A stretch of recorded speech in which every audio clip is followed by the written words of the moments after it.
Et salut à tous, aujourd'hui on se retrouve donc pour une toute nouvelle vidéo où on va encore faire du CSS. Mais attention, c'est pas forcément là cette vidéo que du CSS. C'est-à-dire que je vais vous donner aussi mes astuces.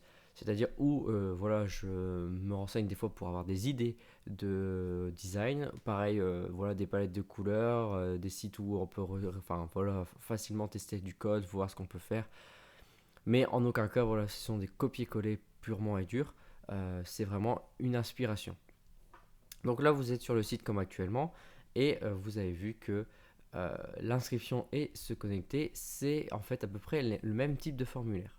En gros, oui, c'est exactement le même type de formulaire. Pourquoi? C'est-à-dire que quand on va aller regarder, enfin inspecter plutôt les pages, donc c'est-à-dire que là, on va sur la page, voilà, ici pour donc s'inscrire, ici, inscription. Donc d'ailleurs, on va changer aussi le titre, on va mettre inscription. Euh, donc pareil, je peux même le faire de suite comme ça sera déjà fait. Je ne l'oublierai pas. Donc c'est-à-dire qu'en fait ici, voilà, c'est pareil, c'est mes méta que je n'avais pas fait. Hop, ok, et ici, voilà, je vais mettre méta.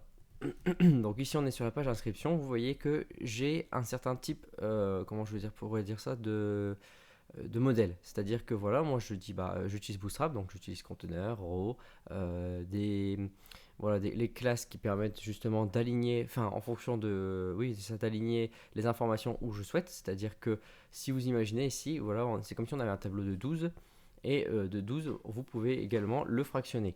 Donc c'est-à-dire que moi ce que j'ai fait, c'est que j'ai voulu laisser trois colonnes dans le vide, qui sont ici. J'ai voulu utiliser 6 et il y en a 3 autres qui sont dans le vide. Et voilà ce que ça donne. Pareil pour l'inscription qui est totalement la même chose.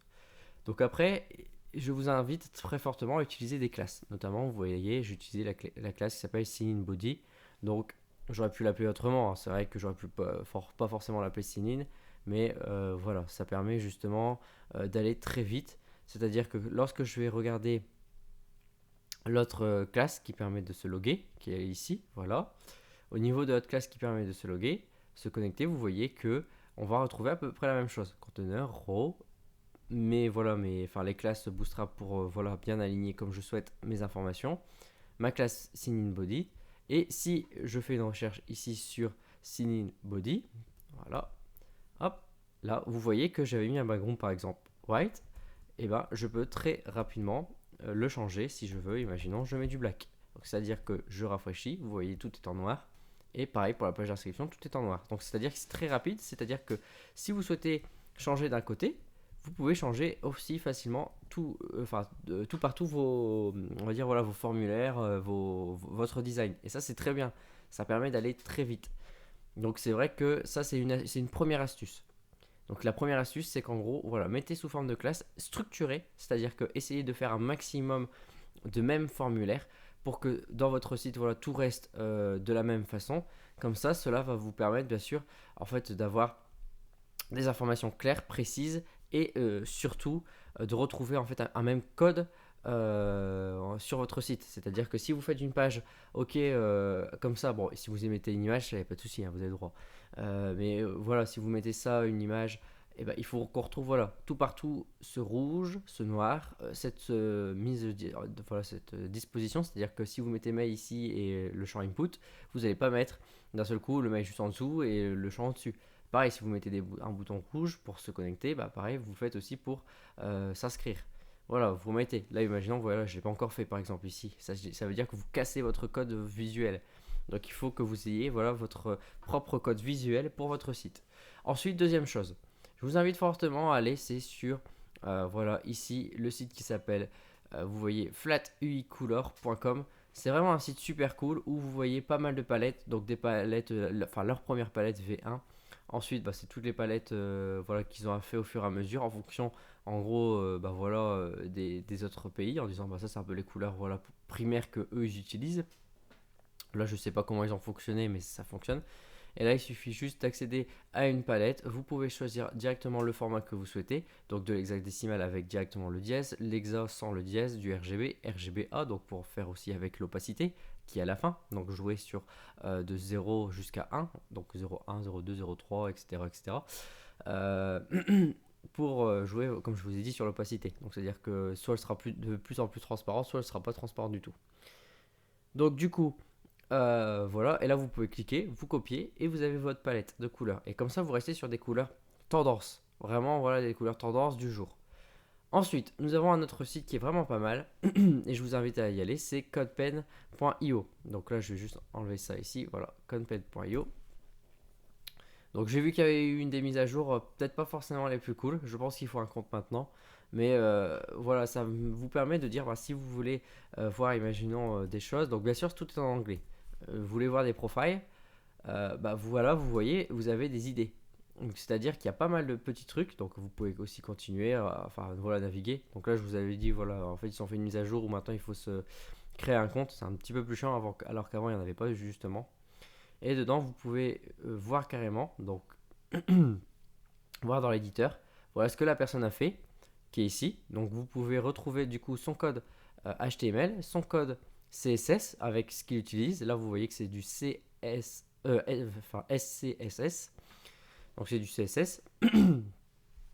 Donc c'est un petit dérivé du CSS où voilà, ça vous permet de faire des choses comme ça. En fait, aller un peu plus vite dans votre CSS. Donc là, tout ça, il faudra en fait le diviser. Donc la meilleure des choses pour vous, c'est de faire en gros, voilà, ici un clic droit, inspecter si vous ne connaissez pas et de regarder voilà chaque classe en disant bah voilà ça. Cet input là, bah ok, il a une taille de 22, une hauteur de 100, un padding de temps, etc. Couleur, background, hop, voilà, vous voyez, vous en inspirez quoi. Et vous avez aussi du code JavaScript si il y a des animations. Là, on avait vu quand je recharge la page, vous allez voir, hop, il y a les petits logos qui ici voilà, qui ont bougé. Donc il y a ce site là qui est vraiment pas mal. Créez un compte, hein, c'est gratuit, n'hésitez pas. Mais franchement, voilà, je vous invite à y aller aussi. Vous allez retrouver quand même pas mal d'inspiration qu'il y a à l'intérieur aussi. Donc surtout, ne copiez pas, enfin ne faites pas un copier-coller bête, ça ne sert strictement à rien. Inspirez-vous, c'est mieux. Et après enfin voilà, vous mettez votre touche personnelle, vous changez, vous essayez vraiment de vous détacher au maximum de ce qui est, de ce qui est proposé. Troisième chose où voilà, moi j'y vais souvent, c'est sur Dribble. Donc Dribble qui est vraiment pas mal aussi. Donc Dribble, c'est vraiment en fait des gens qui... Donc c'est pas dit forcément que ce soit des designers dans le sens où ils font leurs applications, leurs machins. C'est vraiment des personnes qui font des maquettes. Moi je pense plus que c'est comme ça, voilà, qui font des maquettes en fonction de la taille d'un iPad, d'un téléphone, enfin pour une application, d'un site web. Mais vous allez retrouver énormément de choses aussi très intéressantes. C'est-à-dire que bah voilà, vous avez... hop, donc ça je vais enlever. Vous recherchez. Donc c'est pareil, c'est en anglais aussi. Mais vous faites ici, voilà, profile par exemple. Vous allez retrouver plein de choses sur les profils. Mais voilà, imaginons que vous dites, bah moi c'est pas ça, je vais sur un site web. Vous faites profile site web. Et vous allez retrouver justement, bah, donc de temps en temps sur quelques recherches, des profils voilà, sur des sites web. Donc là, je vous invite vraiment à regarder. Hein, attention, hein, c'est vrai que moi, j'y vais presque pas souvent. C'est voilà, ou user profile, voilà, ça c'est impeccable. Website, si on peut rester. Hop, ok. Si, ouais, voilà, hop. Ok, donc on va faire ça, user profile website. Donc c'est vraiment le mot-clé, hein, vous voyez, c'est un mot-clé qu'il faut mettre, etc. Mais dedans, vous allez pouvoir retrouver justement pas mal de choses, enfin pour dire, bah voilà, ça peut être des profils comme ça, etc. Euh, en disant, bah la personne, ça reste ça. Donc là, je vous dis, il faut vraiment bien regarder, voir comment c'est. Parce qu'effectivement, bon, franchement, moi je trouve que c'est pas mal. Vous pouvez mettre le forum UI Design par exemple. Non, si j'ai pas fait de bêtises. Hop. Voilà, UI Design. Et vous allez tomber aussi pareil sur des choses assez cool. Par exemple, voilà, vous regardez, vous cliquez et vous voyez ici effectivement que bah, voilà comment c'est mis, la mise en page, les choses tendances, enfin, un tri voilà, sur les plus populaires, des choses comme ça, un thread de conversation. Donc c'est vrai que c'est pas mal, vous pouvez regarder. Donc là, il n'y a pas de code par contre, je vous dis de suite, il n'y a pas de code du tout par rapport à code.io. Là, c'est vraiment plus du visuel. C'est vraiment si vous êtes en manque d'inspiration, vous dites merde, je sais pas ce que je vais faire, mon site, je sais pas comment je vais le détacher. Bah, là, vous avez vraiment des choses qui sont vraiment plutôt cool. Là, vous avez vraiment des designs, on va dire, un peu plus personnalisés, justement, où vous voyez bah, comment vous pourriez faire avec voilà, une image, mettre sur des côtés pour dire bah voilà, on voit les questions, ceux que vous avez enfin, participé, ceux qui ne sont pas résolus, ceux qui sont résolus, des pastilles, voilà, des tags pour dire bah voilà, il y a ça, il y a ça, il y a ça. Franchement, moi je trouve ce site web aussi très très bien. Je vous dis, comme c'est pour de l'inspiration, c'est vraiment pas mal aussi. C'est là où voilà, bah, la plupart des choses, moi si j'ai besoin d'idées, bah, je regarde un petit peu voilà, ce que les gens ont fait et après je m'inspire. Et après, bah, voilà, je vais créer moi-même mon propre design. Et voilà, je vous invite franchement à y aller. C'est vraiment, franchement, un très très bon site aussi également. Donc là, je pense que c'est tout, hein. En termes de site, je vous ai tout donné. Je vais regarder quand même un petit peu s'il y avait d'autres choses sur mes trucs à côté. Mais oui, après, vous pouvez aussi sauvegarder ça. Ça, c'est vraiment un site pas mal, aussi celui-ci. Donc regardez le code qui est ici. Enfin, l'URL plutôt qui est ici. Ça vous permet de dire que si vous avez une couleur hexadécimale, imaginons 4F3 et 3 A 2 par exemple, hop, voilà, c'est du marron, vous pouvez récupérer directement. Inversement, vous pouvez mettre directement ici une couleur, par exemple 254, 233 et 34, vous voyez, vous récupérez directement le code hexadécimal. Donc des fois, en fait, vous aurez besoin du RGB pour certaines choses et des fois vous aurez besoin directement du code décimal pour d'autres choses, c'est selon vos souhaits. Moi j'utilise les deux, du RGB, RGBA, hexadécimal. Donc vous voyez, voilà, franchement c'est un petit site aussi vraiment pas mal que j'ai, qui me sert vraiment aussi énormément des fois. Mais je vous invite voilà vraiment à y aller quoi, c'est vraiment pas mal. Donc voilà un peu sur cette vidéo, c'était plus des astuces. Voilà, en gros, enfin, il faut que vous formalisez vraiment votre site dans le sens où voilà, vous avez votre propre code euh, couleur déjà. C'est-à-dire que moi, si je reste ici sur du rouge-blanc, je vais rester toujours sur du rouge-blanc. Le rouge va être, enfin, va être ma couleur primaire, comme mon blanc va être la couleur primaire de mon site. Après, on peut choisir d'autres petites couleurs secondaires, mais qui vont se marier justement avec ces couleurs-là. Et ensuite également, vous allez faire votre propre design qui va suivre, qui va tourner toujours autour de ces couleurs primaires. Et après, pareil, voilà. Si vous faites que ce formulaire restera comme ça, il faut qu'il reste comme ça tout le temps. Si c'est votre code couleur, c'est mettre légèrement du rouge comme ici, ou du bleu, du vert, voilà, plus gros, moins gros, et ben il faut que ça reste comme ça tout le temps.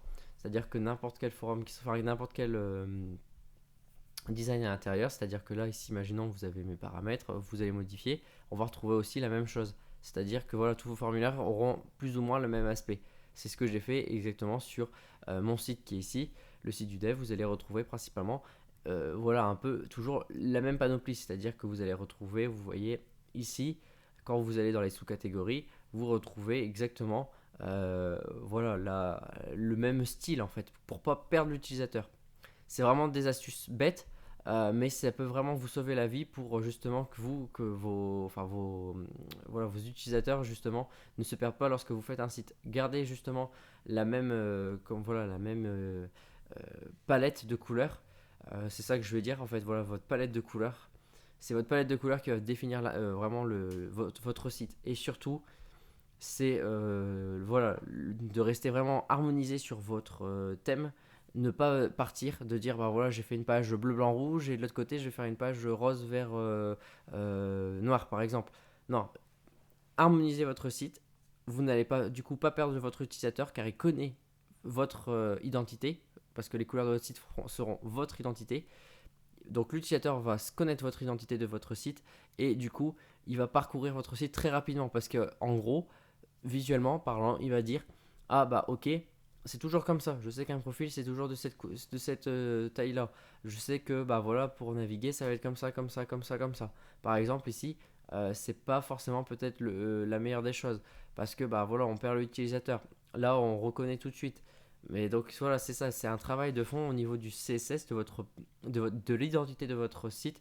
Voilà, il faut que tout soit harmonisé. C'est-à-dire qu'il ne faut pas quand même que vous ayez fait quelque chose de ultra ouf et à côté vous ayez fait une page vieillotte ou qui n'a rien à voir avec votre site. Sinon, enfin, croyez-moi, l'utilisateur n'ira pas sur cette page-là, parce qu'il y aura une tendance à aller sur la page justement cool, moderne, que d'aller sur une page vieillotte et peut-être qui est vraiment au final bah, votre page maître de votre site.